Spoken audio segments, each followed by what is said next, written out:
ఎత్తావే తీపి వస్తువు చుట్టూ తిరిగే ఈగలు చేసావే చీచీ చేసి కేలేని మొగుడు కారండాయ్ గుయ్ గుయ్ గుయ్ గుయ్ అంటూ మీదికి రాకండాయ్ గంపెడి పిల్లలతో ఇంటిని నింపావే సాపాదిండు సంసారాన్ని మేడెక్కించావే ఇరుగు పొరుగు ముందు సరసాలు కెట్టి పడుకోరే కుక్కలాగా మీ వాళ్ళు ఏం చేస్తాం ఎక్కేస్తాం ఇట్టాగే డాబాలు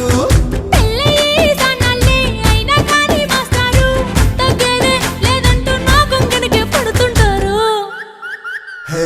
గోదారి గట్టు మీద రామసలకావే